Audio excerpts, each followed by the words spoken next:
आखिरकार air force join कौन नहीं करना चाहता।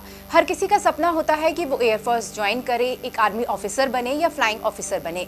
ऐसे ही एक सफल स्टूडेंट से आज हम आपकी मुलाकात करवाएंगे, तनिष्क, जिसने ऑल ओवर इंडिया में 16वीं रैंक हासिल की है। तो सबसे पहले तो मैं एमपी न्यूज़ की टीम की तरफ से तनिष्क आपको बधाई देना चाहूँगी कि आपने 16वीं रैंक ऑल ओवर इंडिया में हासिल की है। तो अब मुझे आप बताएं कि तनिष्क, एमपी न्यूज़ के दर्शकों को आप बताएं कि आप शुरू से ही मतलब बनना चाहते थे और भारत में आपको 16वीं रैंक मिली है, तो आपको कैसा लग रहा है? जी, सबसे पहले तो मैं एमपी न्यूज़ का धन्यवाद देना चाहता हूँ।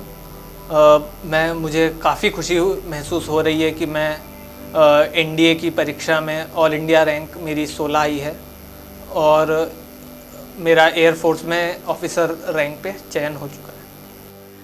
तनिष्क, फ्लाइंग ऑफिसर बनने के लिए कितनी मेहनत आपने की है और कैसे क्या शेड्यूल रहता था आपका उस समय पर? जी, एनडीए परीक्षा देने के लिए सबसे पहले तो मैंने रिटर्न परीक्षा के लिए मेहनत करी। मैथ्स के पेपर के लिए पिछले साल के पेपर सॉल्व करे और कुछ बुक्स को प्रेफर किया ताकि मैं जनरल नॉलेज पे भी कमांड दे सकूं और डेली न्यूज़ भी पढ़ता था। इसके अलावा एसएसबी के लिए मैंने फोर्स डिफेंस एकेडमी ज्वाइन करी थी। यहाँ कर्नल बर्मन सर की गाइडेंस में मैंने एसएसबी का कोर्स में मैंने पढ़ाई करी और उसके कारण मुझे एसएसबी की बारीकियाँ पता चली और एसएसबी में किस तरह से अपने आप को रिप्रेजेंट करना है, किस तरह से हमें अलग अलग टेस्ट में परफॉर्म करना है, क्या क्या टिप्स हो सकती हैं। हर छोटी से लेकर बड़ी चीज़ तक मुझे यहाँ कर्नल सर द्वारा बताई गई और जिसका परिणाम फलस्वरूप मैं रिकमेंड हो गया। तनिष्क, आपका शेड्यूल कैसा रहता था? शेड्यूल की बात करें तो मैं जब रिटर्न की एग्ज़ाम की तैयारी करता था तो मैं पहले, जब मैं 12th रनिंग में ही मैंने इसकी तैयारी करी थी, तो मैं स्कूल से आता था, फिर मैथ्स पढ़ने बैठ जाता था, फिर कुछ टाइम बाद 1-2 घंटे के लिए मैं जनरल नॉलेज पढ़ता था, बीच में समय निकाल कर एक्सरसाइज भी करता था क्योंकि फ़िज़िकल फिटनेस भी काफ़ी ज़रूरी है। और इसी के साथ साथ मैं पिछले साल के जो पेपर्स रहते थे वो मैं मोबाइल ऐप से डाउनलोड कर करके देखता था। इसी के साथ ही जब मैंने फोर्स डिफेंस एकेडमी ज्वाइन करी तो मैं रोज़ उनकी मॉर्निंग बैच में सुबह 9 बजे से जो क्लास स्टार्ट होती है मैं उसमें जाता था और फिर वहाँ से आने के बाद मैं चूँकि देवास का निवासी हूँ, मैं रोज़ इंदौर अप डाउन करता था क्लास के लिए और फिर देवास आके सर के बताए हुए नोट्स को विचार करता था, पढ़ता था और अपनी जानकारी और उस मामले में सुदृढ़ करता था। तनिष्क, अब आप जैसे फ्लाइंग ऑफिसर बनने जा रहे हैं तो कैसा क्या फील कर रहे हैं? आपने कभी सोचा था कि आप एक फ्लाइंग ऑफिसर बन पाएंगे? बचपन से ही मेरी एक इच्छा थी कि मैं एक दिन डिफेंस में मतलब मेरा करियर हो, मगर एयरफोर्स में एक ऑफिसर लेवल पर मेरा चयन होगा ये मैंने अभी मतलब ज़्यादा टाइम पहले ऐसा मेरे दिमाग में नहीं था। आपको किसके थ्रू मोटिवेशन मिला? आपके पीछे प्रेरणा स्रोत कौन था?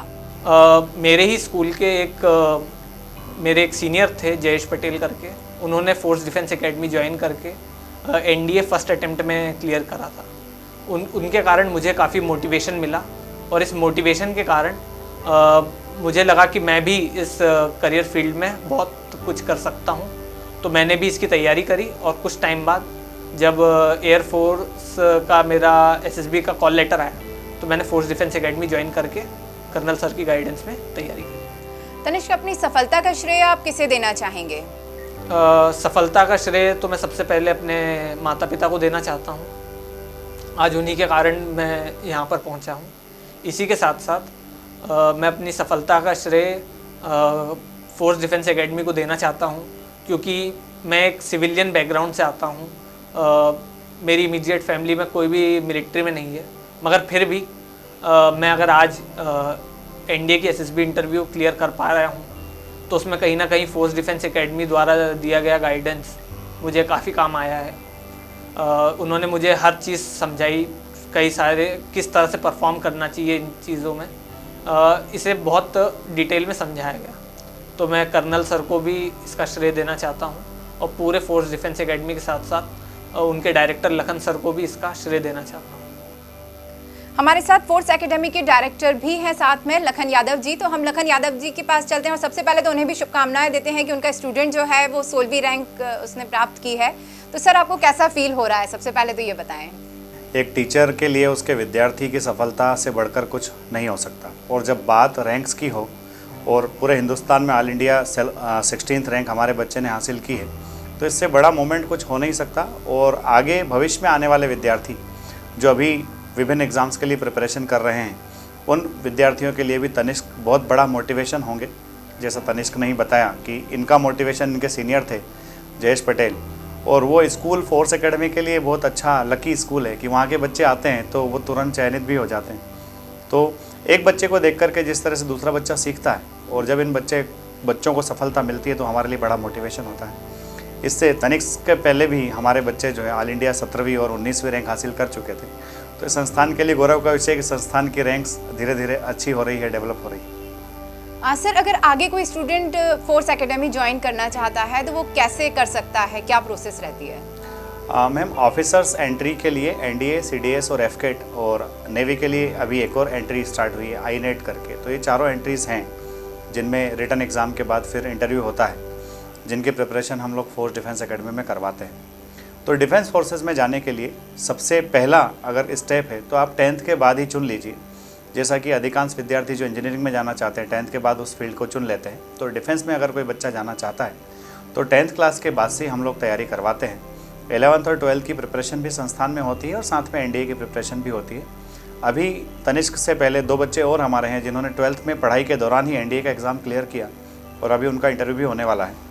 तो 10th के बाद अगर आप ज्वाइन करते हैं तो बेस्ट समय है। और फिर उसके बाद में तो ऐसा है कि जब जागे तभी सवेरा, जिस व्यक्ति को जब पता चले।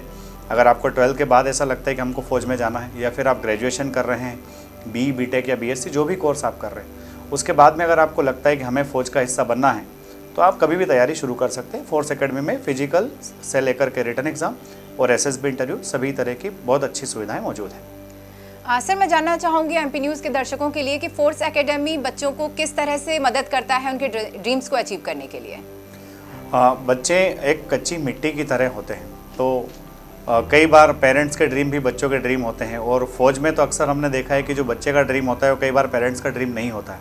बच्चा बड़ा जिद्दी होता है कि मुझे फ़ौज में जाना है, अफसर बनना है, तो ऑलरेडी पेरेंट्स को कन्विंस करके आया होता है। तो हमारे कंधों पर एक डबल बर्डन होता है, एक रिस्पॉन्सिबिलिटी होती है कि पेरेंट्स कई बार नहीं चाह रहे हैं, बच्चा चाह रहा है, तो हमको बच्चे को भी एक सही साबित करके दिखाना है कि आप आए हैं यहाँ तो आपको रिजल्ट मिलेगा और मिलना चाहिए। तो अभी इसी सत्र की बात है, फरवरी और जनवरी को मिलाकर के हमारे 31 students already Indian air force join कर चुके हैं। और उनकी तैयारी का है तो हम लोग सुबह 8 से लेकर के रात को 8 तक इन बच्चों को वहीं रोक करके रखते हैं।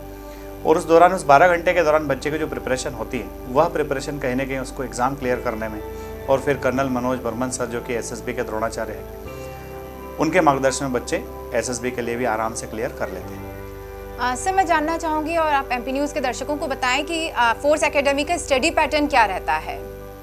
स्टडी पैटर्न में हम लोग जो है, जब बंदा ज्वाइन करता है तो हम लोग कहते हैं भाई 4 आवर्स क्लासेस लगाएंगे, पर हम उसको कभी 4 आवर्स में छोड़ते नहीं हैं।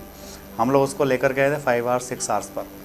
तो जब आपको स्टडी में आप जो सोच कर आए हैं अगर उससे ज़्यादा मिल रहा है और आपके टीचर्स आपके पीछे उतनी मेहनत कर रहे हैं, और तनिष्क जैसे चयनित विद्यार्थी जब आपको हर महीने दिखाई देते हैं, जब आप उनसे मिलते हैं, तो एक वो बड़ा मोटिवेशन होता है, अल्टीमेट मोटिवेशन होता है। साथ में हमारे यहाँ हर संडे को जो टेस्ट होते हैं, तो वो टेस्ट आपकी परफॉर्मेंस को बूस्ट करने में बड़ा हेल्प करते हैं, क्योंकि आपका एक तो पूरे 6 डेज स्टडी चल रही है और संडे को जो टेस्ट हो रहे हैं, तो टेस्ट आपको आपका परफॉर्मेंस चेक कर रहे हैं, और वही चीज़ें आपके पेरेंट्स को भी टाइम टू टाइम पता चलती रहती है। तो उससे बच्चों को अपनी प्रिपरेशन में बहुत मदद मिलती है। और साथ ही कर्नल मनोज बर्मन सर का मोटिवेशनल लेक्चर जो रहता है हमेशा बच्चों के लिए, और हर साल हम लोग जो एक प्रोग्राम करते हैं विजय दिवस पर, जिसमें सभी चयनित बच्चों का सम्मान हम लोग कराते हैं, तो कहीं ना कहीं ये चीज़ें बच्चे को अपने लक्ष्य से जोड़े रखती है। और आज के बच्चों में टैलेंट की कोई कमी नहीं है। आज के बच्चे जो हैं वो बहुत कुशाग्र बुद्धि के बच्चे हैं, जो बहुत टैलेंटेड हैं। अगर उनको एक सही दिशा दे दी जाए और एक सही माहौल में उनको रख लिया जाए, सोशल मीडिया जो थोड़ा सा बड़ा डिस्ट्रैक्शन का कारण बना हुआ है, अगर इससे बच्चे को थोड़ा सा बचा लिया जाए तो बच्चे अपने सपने खुद बुन भी लेते हैं और वो सपने को हासिल भी कर लेते हैं। बिल्कुल सर। यादव जी, मैं आपसे जानना चाहूँगी कि जैसे अभी कोरोना काल चल रहा है, हम सभी जानते हैं, तो इसमें आप कैसे क्लासेस मैनेज करते हैं? क्या स्टडी पैटर्न उसमें, मतलब ऑनलाइन क्लासेस चल रही हैं या कैसे, क्या बच्चों को मतलब आप बताते हैं? अभी तो कोरोना काल के बाद से अभी तो स्थितियों में थोड़ा सा सुधार आया है, पर जब ये पैंडमिक पीक पर था उस टाइम पर भी हमने बच्चों को ऑनलाइन स्टडी से जोड़े रखा। संस्थान का खुद का ऐप है, उस ऐप के माध्यम से हम लोग बच्चों को लाइव क्लासेस देते हैं। जो बच्चे बहुत दूर है, जो नहीं आ पाते, उन लोगों के लिए हम लोग फ्री लेक्चर्स की भी व्यवस्था की है। फिजिकल के लिए हमारा एक यूट्यूब चैनल है जिस पे काफ़ी लोग जुड़े हुए हैं, लगभग 1.5 मिलियन लोग जुड़े हुए हैं। उससे फिजिकल के निःशुल्क टिप्स हम लोग देते हैं। और ख़ास बात तो यही है कि अगर आपको कहीं सफलता हासिल करना है, कोई बड़ा नेशनल लेवल का एग्ज़ाम अगर क्लियर करना है, तो आपको किसी न किसी संस्थान में जाकर के बैठना तो पड़ेगा, क्योंकि बहुत दूर रह कर के लक्ष्य से जुड़ा रहना का थोड़ा सा मुश्किल होता है। तो वही है कि हम लोग का सारे प्रिकॉशंस लेकर के और बच्चों को अपनी पढ़ाई में जोड़े हुए हैं। और हमारा बच्चा वही है बस कि उसको एनी हाउ वर्दी चाहिए, दे आर मतलब क्रेजी फॉर द वर्दी, ऐसा। सर, मैं आपसे जानना चाहूँगी कि सक्सेस मंत्रा क्या है, आप एमपी न्यूज़ के दर्शकों को बताएं, और साथ ही ये भी बताएं कि मतलब कैसा फील होता है आपको जब आपके स्टूडेंट्स ऑफिसर बनते हैं या नेवी ऑफिसर, फ्लाइंग ऑफिसर बनते हैं, तो कैसा फील होता है आपको? इंटरव्यू की शुरुआत में ही अपनी बात हुई कि टीचर के लिए एक बड़ा गौरव का विषय होता है, और ये गौरव में और 4 चांद लग जाते हैं जब इतनी अच्छी रैंक्स आती है। ऑल इंडिया 16th रैंक बच्चा जब हासिल करे, तो एक पूरी फोर्स फैमिली के लिए एक मोटिवेशन होता है कि हम लोग आज 16th रैंक लेकर के आए, हो सकता है कल को हमारा कोई बच्चा ऑल इंडिया फर्स्ट रैंक भी लेकर के आ सकता है। पूरी टीम हमारी उस मेहनत में जुटी रहती है, और हमारा मोटो वही है, देखिए कि स्टूडेंट अगर आपके सफल होंगे तो ऑटोमेटिकली बाकी सफलताएं आपके पीछे जुड़ती चली जाएंगी। अगर आप सिर्फ एक बहुत बड़ा दिखावा ही कर रहे हैं और आपके बच्चों को अगर कोई चीज़ हासिल नहीं हो रही तो फिर गलत हो जाता है। तो हम लोग, बच्चे जो उम्मीद लेकर के हमारे यहाँ आते हैं, पेरेंट्स जो उम्मीद लेकर के बच्चे को छोड़ कर के जाते हैं, तो उन सारी चीज़ों पर हम खरा उतारने की कोशिश करते हैं। और हमारी टीम बड़ी डाउन टू अर्थ लोगों की टीम है, जो मॉर्निंग 8 to इवनिंग 8 वहीं पर हमेशा उपलब्ध रहती है। तो बच्चा जब जो जिस तरह की परेशानी बच्चे को होती है, अब तनिष्क से भी अगर बात करेंगे तो कर्नल सर की क्लास है, तो सिर्फ एक जनरली ये होता है कि कर्नल लोगों का फ़ोटो सिर्फ दिखाने के लिए लोगों के पास में होता है। हमारे कर्नल साहब जो है वहीं बच्चों के लिए डेडिकेटेड होकर के 2 घंटा एक मिनिमम है उनका, फिर उसके बाद में 2.5 घंटा 3 घंटा जो भी लगे, बच्चे के जो भी डाउट्स हैं वो सारी चीज़ें वहाँ पर क्लियर हो जाती है। तो फिर बच्चा जब वो कोर्स करके निकलता है एकेडमी से, तो वो कॉन्फिडेंट हो जाता है। अभी मैं आपको एक वाक़या बताता हूँ। अभी हमारा पिछली बार एक कोर्स कंप्लीट हुआ, और उस कोर्स के बाद बच्चा जब जा रहा था उसकी एग्ज़ाम देने के लिए, तो बच्चा कह रहा था कि सर मुझे नहीं पता मैं एसएसबी में पास होऊंगा या नहीं होऊंगा, पर इस कोर्स को करने के बाद मुझे इतना यकीन हो गया कि एक व्यक्ति अपनी पूरी ज़िंदगी में आने वाली समस्याओं को और अपने परिवार के सामने आने वाली समस्याओं को सुलझाने के लिए एक व्यक्ति और एक ज़िंदगी काफ़ी है। तो अगर बच्चा इतना मोटिवेट होकर के संस्थान से जा रहा है तो क्यों नहीं होगा, क्योंकि वैकेंसीज आती है सिलेक्शन के लिए। तो यही है हमारा मेन मोटो। दूसरा, हमारे संस्थान की एक विशेषता है कि वहाँ जय Hind, good morning, good evening जैसा कुछ है नहीं। बच्चा जब चढ़ता है सीढ़ी तो वो जय हिंद के उद्घोष के साथ ही एंट्री करता है। तो एक पॉजिटिव मोटिवेशन, पॉजिटिव वाइब्स वहाँ रहती है। और फिर चयनित बच्चे, सबसे बड़ा मूल मंत्र जो है वो चयनित बच्चे हैं, कि आप देखेंगे हर महीने हमारे चयनित बच्चे, अच्छा बच्चों का लगाव इतना ज़्यादा रहता है कि जब भी बच्चा ट्रेनिंग पर जा रहा होता है, ट्रेनिंग पूरी करके आ रहा होता है, तो वो बच्चा संस्थान पर मिलने ज़रूर आता है। तो वो बच्चे जब हमसे मिलते हैं, स्टूडेंट से मिलते हैं, तो एक दूसरे के साथ उन दोनों की बॉन्डिंग इतनी अच्छी हो जाती है कि अब उनके सिलेक्शन के रास्ते के सारे हर्डल्स ख़त्म हो जाते हैं। जाते जाते मैं तनिष्क आपसे भी जानना चाहूँगी कि कैसा आप फील करते हैं कि फ्यूचर में आप एक फ्लाइटिंग जेट उड़ा रहे हैं, फाइटिंग प्लेन, तो कैसा फील होगा आपको? वो वाकई में एक अमेजिंग फीलिंग होगी, क्योंकि ये एक ऐसा एक्सपीरियंस है जो मतलब हर किसी को मिलता नहीं है, और जिसको मिल रहा है वो अपने आप, जैसे मुझे मिलेगा तो मैं अपने आप को बहुत ही सौभाग्यशाली मानूंगा।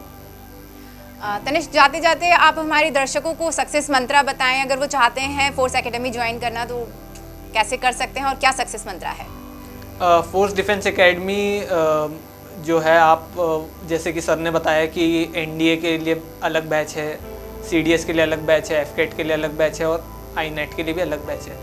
तो अगर ऑफिसर्स एंट्री में जाना है तो आप उसमें एडमिशन लेकर कर्नल सर की गाइडेंस में अपनी पढ़ाई कर सकते हैं। रही बात सक्सेस मंत्र की, तो सबसे बड़ा सक्सेस मंत्र यही रहता है कि हम हमेशा खुद पर भरोसा रखें।